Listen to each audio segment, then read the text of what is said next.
October 1944. Peleliu, Palau Islands. Dawn creeps over jagged coral ridges. Mist hangs low in the humid air, mixing with the smoke of earlier bombardments. Japanese officers crouch behind the shattered remnants of a trench, binoculars pressed to their eyes. A Sherman tank emerges from the dust, its steel hull gleaming with morning light despite pockmarks from previous engagements. Shells strike around it, tearing craters in the ground, sending fragments into the air. The officers flinch as one shell hits the tank directly.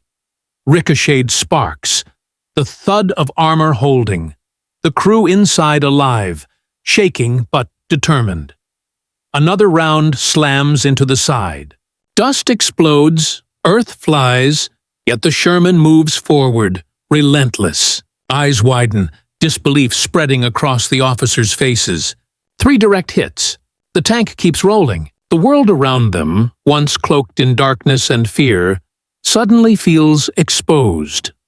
Vulnerable. The jungle, the ridges, the bunkers. Nothing can stop this steel monster. For these men, trained to expect death, this is impossible. Yet here it stands, alive, moving, and in that moment, the tide of terror begins to shift. The battlefield is quieting, but the fear, the realization that their weapons may no longer hold supremacy, is only beginning to settle in. By late 1944, the Pacific War had become a grinding conflict of attrition. The Japanese Empire, once advancing rapidly across Southeast Asia and the Pacific, was now on the defensive. Islands, ridges, and coral atolls that had seemed distant outposts were transformed into formidable fortresses. Every position was prepared to resist to the last man. From Leyte in the Philippines to Peleliu in the Palau Islands, Japanese forces had mastered the art of defensive warfare. Tunnels, caves, and reinforced bunkers turned the landscape into a deadly maze. The United States had shifted strategy. Large-scale naval bombardments and aerial attacks often failed to neutralize deeply entrenched defenders. Infantry assaults alone resulted in devastating casualties. By 1944, commanders understood that traditional tactics were no longer sufficient. Soldiers on the front lines spoke of the jungle, of cliffs, of coral ridges, not just as terrain, but as enemies themselves, suffocating, concealing, lethal. The Sherman tank, America's standard medium tank, had already proven its reliability in North Africa and Italy. It was fast, mobile, and relatively simple to maintain. But in the Pacific, the environment posed unprecedented challenges. Mud, coral, dense foliage, and extreme humidity strained engines and tracks. The Japanese defenders, meanwhile, were equipped with anti-tank weapons ranging from Type 97 57mm guns to satchel charges designed to exploit the Sherman's weaker armor. Despite this, American engineers and commanders adapted. Armor was reinforced, tactics revised, and crews trained to survive in situations where every moment could mean death. On Peleliu, the 1st Marine Division faced what many had called an impossible task. Coral ridges, known as the Brogel Mountains, were fortified with interconnected caves and pillboxes. Artillery strikes carved craters, but the defenders rarely emerged. Snipers watched from concealed positions. Mortars rained unpredictably. Infantry units could move only in small, deliberate increments. Casualty reports were grim. Weeks into the battle, over a third of the division had been wounded or killed, and morale began to fray.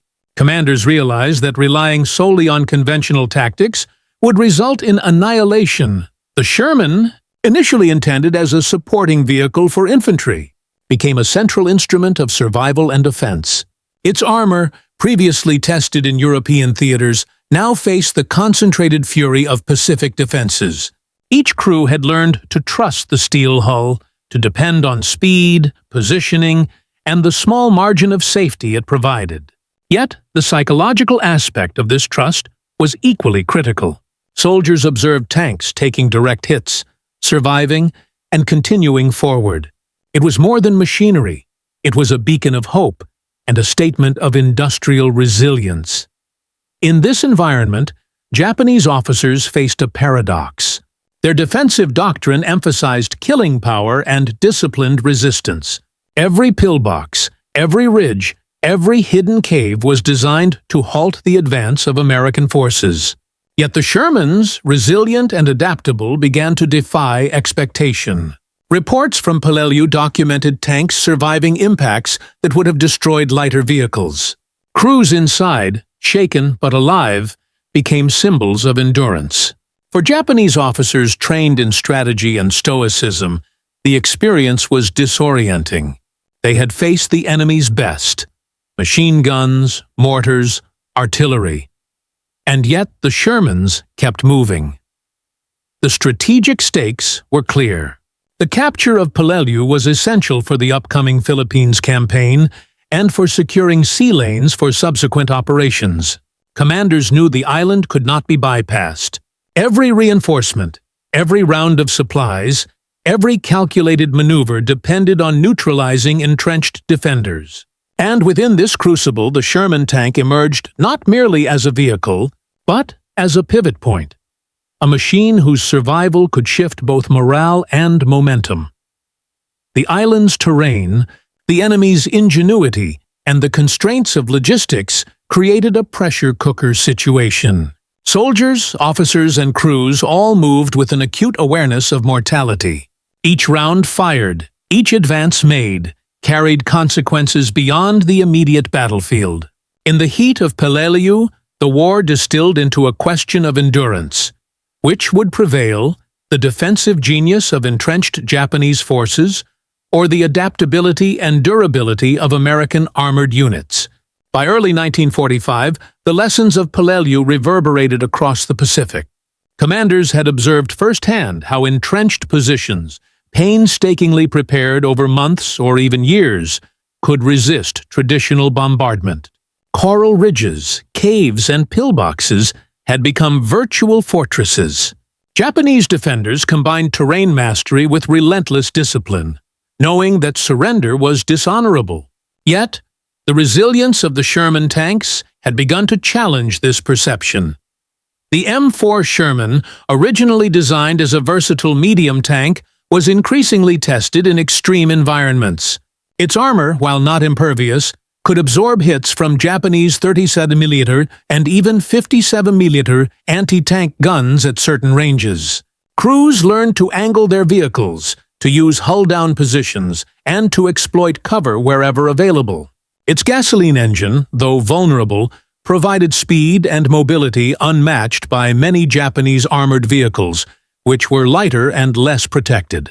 The Shermans were often accompanied by bulldozers or engineering units, clearing obstacles and creating safe pathways for infantry. These adaptations were not incidental. They were the product of necessity, forged in blood and trial. At Iwo Jima, and later Okinawa, the pattern repeated. Japanese defensive engineering reached its zenith. Interconnected caves, fortified bunkers, concealed trenches. The terrain itself became a weapon. Soldiers described tunnels extending for hundreds of meters, enabling defenders to appear suddenly, fire, and vanish. Artillery and naval bombardments, no matter how intense, rarely neutralized these positions. In this context, the Sherman became more than a tank. It was a psychological instrument, embodying the industrial might and tactical ingenuity of the Allies. Its survival under fire altered the calculus of Japanese officers. Positions that might have been impregnable against infantry were now vulnerable to sustained armored assault. The human element was central to this story. Tank crews faced constant threats. Grenades hurled from hidden openings, small-caliber rounds striking vulnerable points, booby traps designed to immobilize vehicles. Morale within crews depended as much on trust in their machines as in one another. Soldiers recalled hearing the clatter of incoming fire, seeing explosions rattle the hull, and yet witnessing their tanks continue forward. Each survival reinforced confidence, not just in the machine, but in the strategy itself. Meanwhile, Japanese defenders experienced growing disorientation. Reports described officers struggling to reconcile doctrine with observation. Tanks had survived multiple direct hits and yet remained operational. The technological disparity was compounded by production capacity. The United States could field hundreds of Shermans, modify them with flamethrowers, and maintain them under harsh conditions. Japan, meanwhile, faced chronic shortages of steel, fuel, and replacement vehicles. Their armored forces, while tactically clever, were quantitatively insufficient to counter the growing Allied presence. Each tank lost by Japan could not be replaced quickly, and every Sherman that survived bolstered the momentum of the advance. The sheer industrial resilience of the Allies became a strategic weapon in itself, one that Japanese officers could observe but could not counter with equivalent force. On the tactical front, the Sherman's role evolved rapidly. Beyond providing firepower and protection, the tank became a spearhead for infantry assaults. Crews learned to coordinate with supporting units, suppressing machine gun nests and clearing bunkers while minimizing casualties. Engineers adapted techniques for clearing coral and obstacles, while artillery coordinated to protect advancing armor. Every maneuver was calculated, measured, and practiced under fire.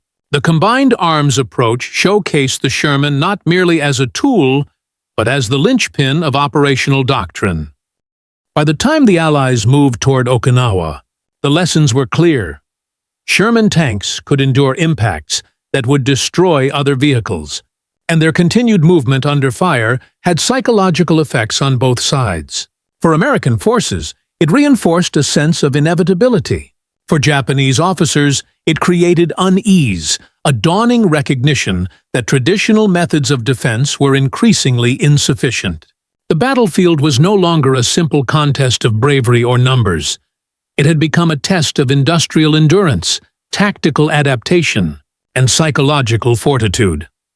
The stage was set for the climactic confrontations of 1945. The Sherman's survival under fire was no longer an anecdote. It was a strategic fact. Entire assaults were planned around their presence.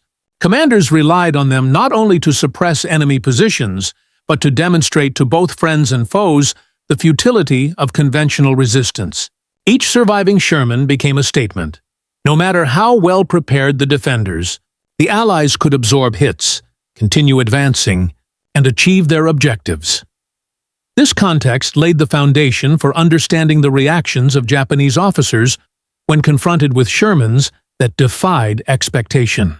The fusion of technology, strategy, and human determination set the stage for moments that would leave even seasoned defenders in disbelief. What followed on Okinawa and other Pacific battlefields would redefine the perception of armored warfare in extreme conditions, demonstrating the intersection of machinery, tactics, and psychological impact in ways that would resonate long after the war ended. Inside the armored hull of a Sherman, life and death existed in inches. The crews, driver, gunner, loader, and commander, worked in near-perfect coordination. Each man carried the weight of both the machine and the infantry it supported. The sound of incoming fire rattled the hull. Small-caliber hits left dents, sparks, and smoke, yet the tank moved forward, relentless.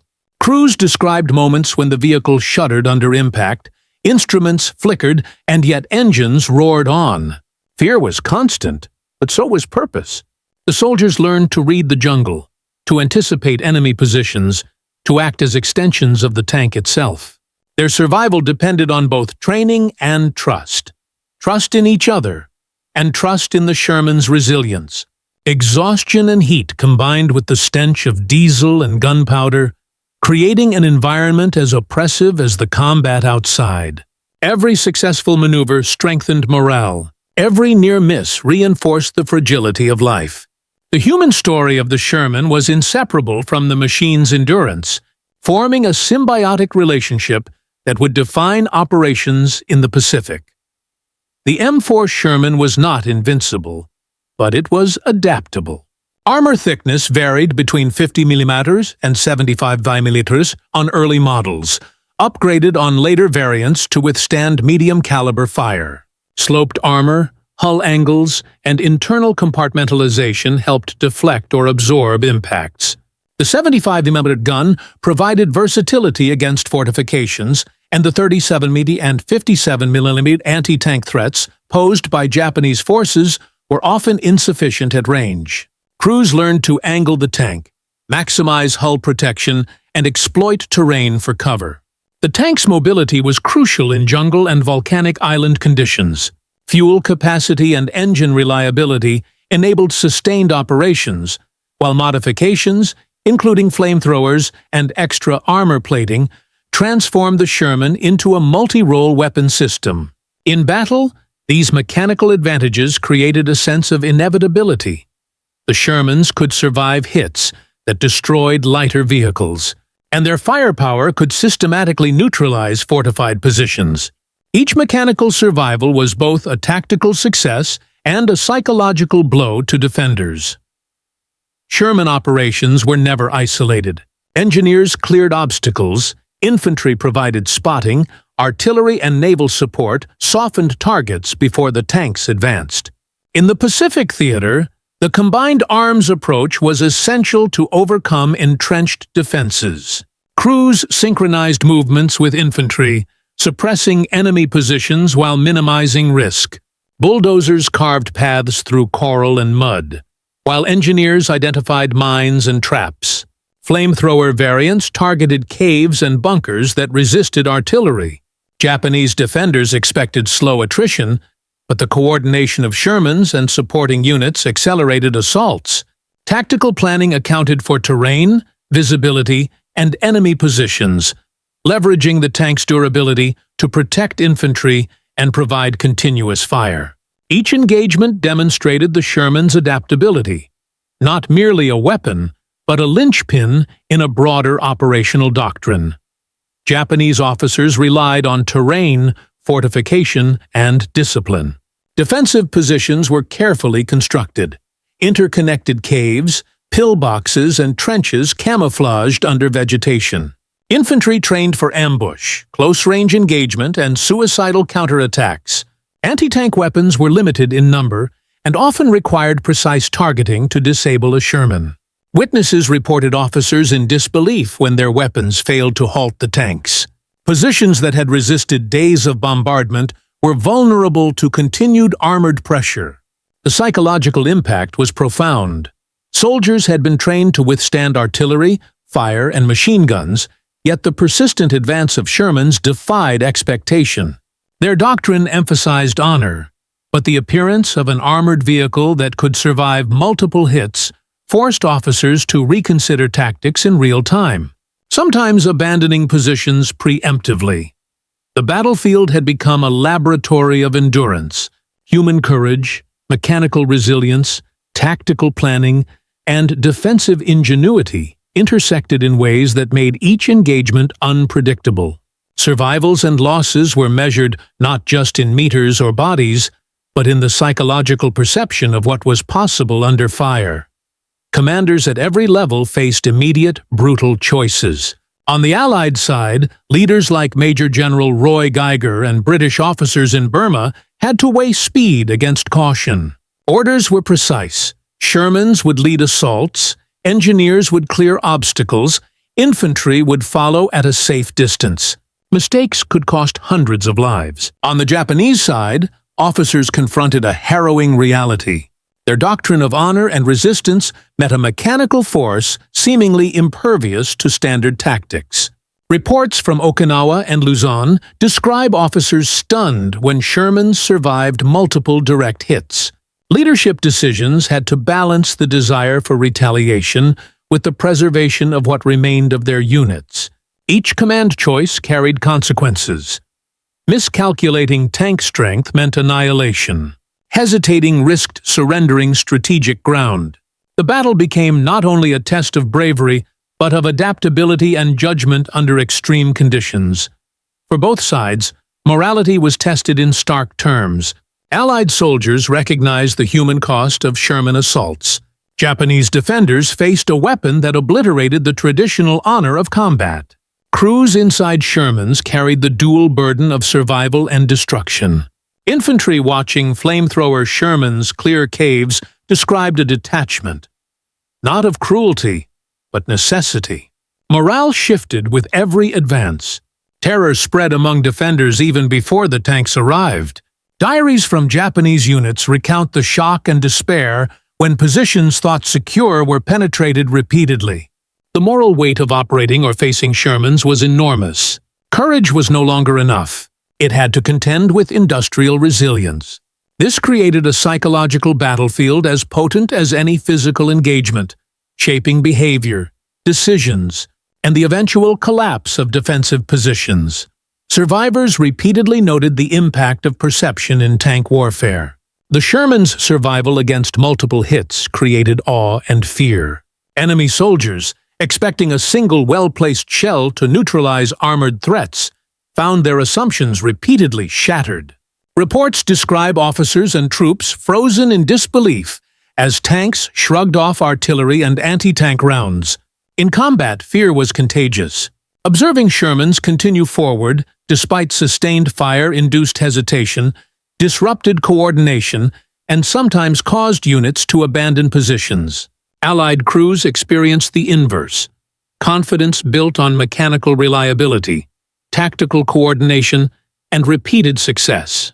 The psychological dimension of Sherman operations, fear for the defenders, cautious determination for the attackers, shaped outcomes as profoundly as strategy or firepower. The Sherman was a platform of continuous improvement. Variants emerged to meet theater-specific challenges. M4A3E2, Jumbo with extra armor, Sherman Crocodiles with flamethrowers, and Zippo modifications for the Pacific jungles. Each adaptation responded to battlefield realities, the limitations of terrain, enemy anti-tank capacity, and operational goals. Engineers optimized armor thickness, weapon placement, and mobility for survivability. Fuel storage, internal layout, and ventilation were modified to reduce casualties from hits. These technical changes did more than protect crews. They transformed operational doctrine. Commanders could plan with confidence, infantry could advance with a sense of relative safety, and strategic objectives could be pursued with an industrially backed assurance. Sherman evolution reflected the symbiosis of technology and tactics, machines shaping strategy, and strategy shaping machines. March 26, 1945, Luzon, Philippines. The dawn mist clings to the ridges, hiding the network of Japanese bunkers and cave positions. Allied forces, exhausted after weeks of jungle combat, move cautiously along narrow paths, their boots sinking into mud and debris. Infantry scouts signal with hand gestures, eyes scanning for ambush. Then the Shermans appear, low rumble through the mist, tracks chewing at the earth, turrets rotating with deliberate precision. The first Japanese defensive line opens fire. Shells strike the lead Sherman. Sparks, smoke, minor dents. The tank keeps moving. Another direct hit, aimed at the side armor, detonates nearby but fails to penetrate. The crew inside grips controls tightly, faces tense, eyes reflecting the filtered sunlight and dust. Infantry follow closely, rifles ready, hearts racing. The enemy watches in disbelief. Decades of training cannot account for a vehicle shrugging off concentrated fire. By mid-morning, multiple Shermans advance along parallel ridges, suppressing enemy positions. Machine gun nests, mortars, and concealed artillery attempt to halt them. Each tank absorbs hits, the armor designed to deflect and withstand standard calibers. Officers shout coordinates through radios. Engineers place demolition charges in bypassed caves, while flamethrower Shermans clear remaining resistance. Smoke rises from destroyed bunkers, obscuring the battlefield in a haze of heat, dust, and chemical residue. The turning point is visceral. Japanese officers report in diaries that the line they trusted is collapsing. Infantry hesitate, Morale falters, coordinated defense unravels. Where once courage had held, now the psychological advantage is lost. Shermans, seemingly invincible, dictate the pace. Every direct hit survived becomes a signal. The war is no longer fought on individual bravery alone, but against a force that blends industrial engineering, tactical foresight, and relentless persistence. April 2, 1945. Okinawa. The island air is heavy with smoke from days of naval bombardment. The Shuri line looms ahead, an intricate system of limestone caves, fortified bunkers, and interlocking fields of fire. Japanese defenders, disciplined and resolute, wait for the inevitable assault, believing their positions nearly impregnable. The Sherman Zippos move forward under the cover of bulldozers clearing debris. Each tank's flame projector hums quietly, a mechanical promise of destruction. Infantry crouch in the mud, tense and silent, counting the seconds. Then the first burst of flame arcs from a tank, igniting the dry underbrush and licking the rock face. A bunker erupts in fire, screams muffled by stone follow, and the ground shudders from the pressure of heat and flame. Throughout the morning, tanks advance systematically. Multiple direct hits from anti-tank rifles and light artillery strike the Shermans, yet their armor holds. Crews inside feel the shock, the vibrations rattling the hull, but the machines do not falter. Engineers follow behind, marking entrances and sealing caves with demolition charges. The combination of firepower and coordination renders the Japanese defensive doctrine ineffective. Morale fractures. Soldiers flee from positions once considered safe. By mid-afternoon, entire cave systems are silent. The psychological impact is absolute. Japanese officers report, "Flame consumes both courage and air." Survivors describe the surreal sight of tanks shrugging off shells, advancing relentlessly while sending fire into every hiding place. The battlefield, once a maze of calculated defense, becomes a landscape of fire, smoke, and shattered will. Sherman's surviving 3, 4, even 5 direct hits turns disbelief into terror. The tide of battle shifts irreversibly. Commanders realize the mechanized combination of armor, flamethrowers, and infantry coordination has redefined assault in the Pacific. Where human resolve had been supreme, industrial engineering now dictates life and death. And with each bunker destroyed, the path toward the eventual Allied victory grows clearer. By June 1945, Okinawa lay in ruins. Hillsides once covered in dense greenery were now blackened, skeletal reminders of relentless fire. Entire cave networks that had resisted artillery barrages for weeks were reduced to molten stone and silent voids. Reports from U.S. Marine units documented the efficiency of the Sherman Zippos. Bunkers neutralized in minutes, Japanese defensive positions abandoned in panic, and infantry casualties significantly lower than in conventional assaults. The tanks had transformed both strategy and morale. American records indicate that over 12,000 Marines were killed and 50,000 wounded during the Okinawa campaign, yet these numbers would have been far higher without flamethrower tanks clearing fortified positions. Japanese losses were staggering. More than 100,000 soldiers killed, with entire units annihilated inside their caves and tunnels. Letters recovered after the battle describe the horror. Soldiers trapped by fire, suffocating and immolated despite their training in Bushido, the code of honor that had long defined their courage. In Burma, the story was mirrored. Churchill crocodiles advanced alongside British and Indian infantry toward Mandalay and Mektila, burning through entrenched Japanese defenses. Official dispatches from the 25th Dragoons noted how crocodiles cleared complex underground fortifications that conventional artillery could not touch. Engineers recorded the psychological effect. Defenders would abandon positions at the sight of approaching tanks, leaving weapons, supplies, and entire defensive lines intact for the Allies to capture. Flamethrower tanks had turned previously lethal zones into corridors of advance, reshaping the battlefield and shortening campaigns that might otherwise have dragged on for months. Military strategists across the Pacific observed that these tanks were more than weapons. They were instruments of psychological warfare. The Japanese had adapted to ambushes, sniper fire, and artillery. But fire, particularly when mechanized and mobile, broke the will of units trained for heroic resistance. Diaries recovered from caves after Okinawa describe soldiers praying, trembling, or leaping into the sea rather than face the tanks. The flamethrowers had rewritten the rules of survival, making the jungle and fortified hillsides no longer sanctuaries but death traps. Historians later reflected on the dual nature of these vehicles. For Allied forces, they were life-saving tools that reduced infantry exposure and sped up operations. For the Japanese defenders, they were terrifying, seemingly unstoppable engines of destruction. The balance of industrial capability and battlefield psychology became evident.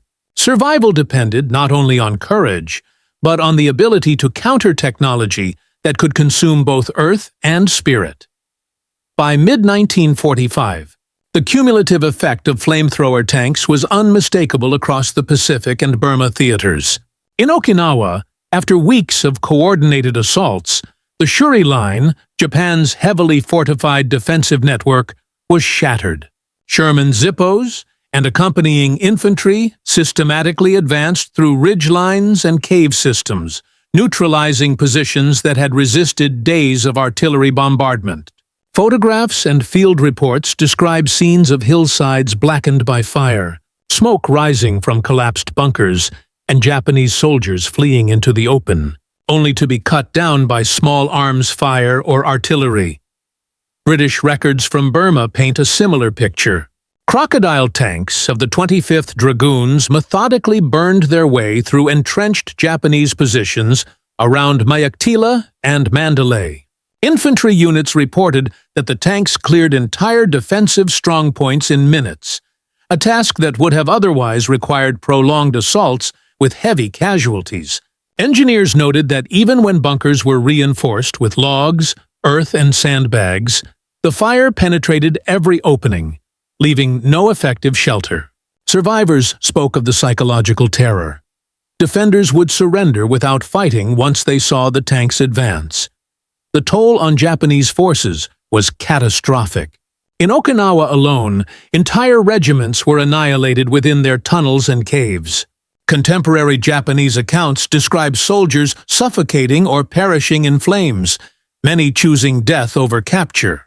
Civilians were also caught in the devastation. The burning landscapes left villages flattened, crops destroyed, and rivers choked with ash.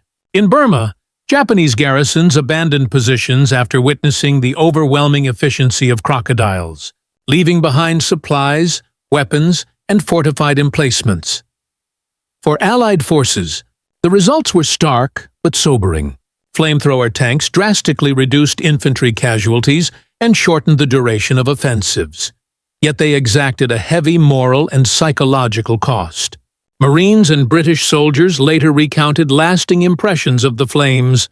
The smell of burning vegetation mixed with kerosene, the vision of charred bodies frozen mid-gesture, and the eerie silence following an assault.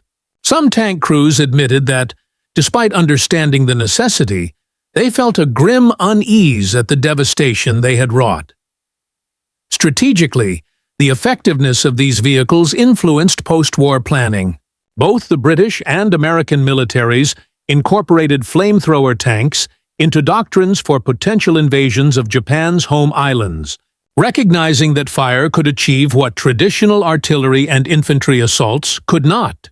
Post-war analyses highlighted that the tanks had become a decisive force multiplier, transforming dense jungles, fortified ridges, and cave networks from near-impregnable defenses into cleared zones for infantry to advance.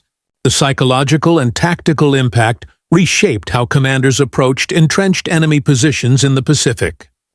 By June and July 1945, The war in the Pacific had been reduced to its final, grim calculus. Fire, courage, and industrial might converged to overcome a determined, yet ultimately outmatched adversary. The jungles of Burma and the cliffs of Okinawa stood as silent witnesses to both ingenuity and human suffering, signaling the effectiveness and the moral complexity of mechanized firepower in modern warfare. The flamethrower, tanks, crocodiles, and Sherman Zippos left a legacy that extended far beyond the battlefields of Burma and Okinawa. They were instruments of precision and terror, demonstrating how technology could decisively alter both tactics and psychology in war. Where dense jungle, fortified caves, and steep ridges had once offered refuge, fire rendered every hiding place vulnerable. Soldiers and commanders alike witnessed firsthand that courage alone could not withstand industrial ingenuity paired with lethal determination. Yet, the story of these machines is not one of triumph in the traditional sense. For every bunker reduced, every hill cleared, there was a moral cost that lingered long after the smoke dissipated. Allied crews carried memories of the flames, the oppressive heat, the stench of kerosene, the silence of those who could not escape. Survivors' accounts and post-war interviews reveal a quiet unease, a recognition that efficiency in war often comes at the expense of humanity. The tanks saved lives, but they also forced soldiers to confront the consequences of wielding fire against men trained to die rather than surrender. Historically, flamethrower tanks shaped the final campaigns of World War II in the Pacific. They provided a tactical solution to seemingly impregnable positions, allowed armies to advance with reduced casualties, and ultimately contributed to the collapse of Japanese resistance. They transformed warfare in jungle and island environments, underscoring the importance of technological adaptation in overcoming terrain, fortifications, and fanatical opposition. In the end, the legacy of these machines is twofold: one of practical military innovation, and one of enduring reflection on the human cost of total war. The jungles of Burma and the islands of Okinawa returned to quiet, but the memory of fire, the living, consuming, inescapable light, remained etched in the minds of those who witnessed it. They remind us that every advance in technology carries a moral weight, and that even in victory, humanity can be scorched alongside its enemies. The story of the flamethrower tanks teaches that war is never merely about strategy or machinery. It is a crucible of human endurance, morality, and consequence. Fire, once a tool of survival, became a language of inevitability, leaving behind scars that history still remembers.